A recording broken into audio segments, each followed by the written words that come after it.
안녕하세요. 평범엄마 박원주입니다. 어머니들 어릴 적에 학교에서 미래는 어떻게 변할까?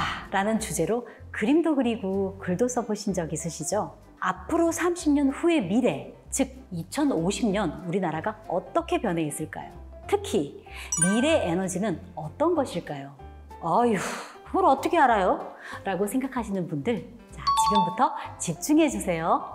30년 후 우리나라의 기차와 자동차를 비롯한 그런 교통수단은요, 전기와 수소로만 움직이게 될 거라고 합니다. 그리고 그 전기는 석탄과 원자력에서 얻은 전기가 아니라 미래 에너지로부터 얻은 전기라고 해요. 어떻게 알 수 있을까요? 바로 8월에 발표된 정부의 2050 탄소 중립 시나리오를 통해서 알 수 있답니다.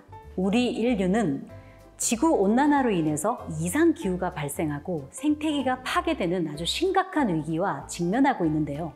그래서 지구의 온도를 올리는 가장 큰 요인인 탄소를 줄이기 위해서 세계적으로 노력을 기울이고 있다고 해요. 그 목표가 바로 탄소 중립입니다. 탄소를 배출한 만큼 흡수해서 결과적으로 배출량과 흡수량을 동일하게 만들자는 것이죠. 이미 많은 선진국들이 탄소 중립에 대한 구체적인 실행 계획을 내놓았고 우리나라도 최근 계획을 발표한 것입니다. 이러한 발표에 따르면 우리나라는 2050년까지 미래 에너지에 대한 다양한 지원과 전폭적인 투자를 이어갈 예정이라고 해요. 이러한 움직임에 따라 기존에도 아주 빠르게 성장하던 미래 에너지 관련 산업의 성장 속도가 더욱 가속화될 것으로 예상됩니다. 그리고 산업의 성장과 함께 미래 에너지 관련 학과들이 주목을 받고 신설되고 있는 중인데요. 2021학년도에 고려대학교가 융합에너지공학과를 신설했고요. 또 조선대학교가 첨단에너지공학과를 신설했습니다.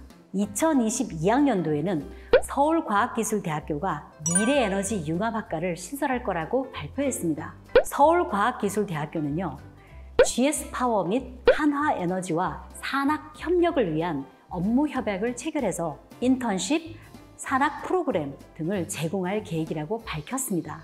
그리고 에너지 관련 학과를 신설하는 데 그치지 않고 한 걸음 더 나아가 미래 에너지 산업을 위해 새롭게 개설하는 대학까지 있어요. 어머니들께 가장 친숙한 기업일 수도 있는 한국전력이 한국에너지공학대학교를 설립해서 2022학년도 3월 개교를 앞두고 첫 신입생을 선발한다고 합니다. 한국에너지공과대학교에 대해서 조금 더 자세히 말씀드려 볼게요. 한국에너지공과대학교는 연구에 특화된 대학교로 한국전력이 설립했다는 점에서 한정공대라고도 불리고 있습니다. 단일 학부 체제로 탄소 중립 실현과 관련 있는 5개 연구 분야인 에너지 AI, 에너지 신소재, 차세대 그리드, 수소에너지, 환경 기후 기술을 중심으로 연구한다고 해요. 한정공대에 수시 모집에서 100명을 선발하고 정시에서 10명을 선발하는데 2025년까지 한정공대는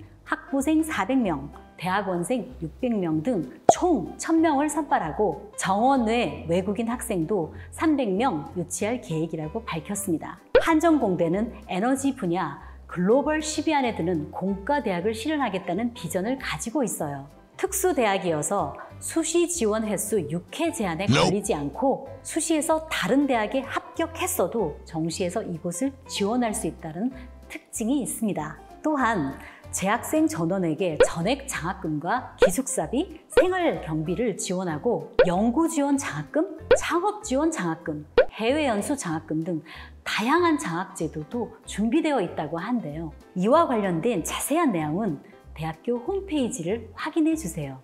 그러면 미래에너지 관련 학과를 졸업할 경우 졸업생들은 어떤 진로가 펼쳐질까요?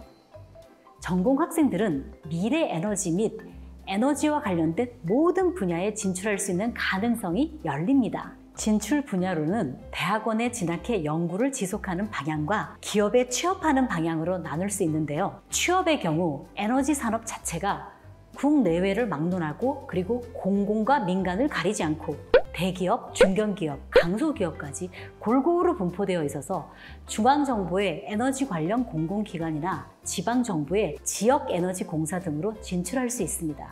혹은 전력, 가스, 열, 신재생 에너지를 다루는 대기업이나 에너지 솔루션 기업 및 재생에너지를 다루는 중견기업 내지는 혁신기업으로 진출할 수 있다고 해요. 또한 우리나라 전체 에너지 소비의 50% 이상이 수도권에서 발생하기 때문에 주요 에너지 기업들이 수도권에 위치해 있어서 수도권 취업에도 유리하다는 장점이 있습니다.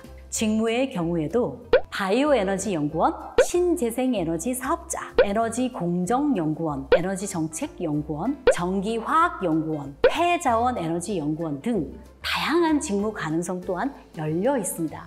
앞으로도 글로벌 에너지 정책, 정부 에너지 정책, 그리고 기업들의 RE100 선언과 ESG 경영 확대 등으로 에너지 기업 및 관련 분야의 일자리가 더 창출될 것으로 기대되고 있습니다.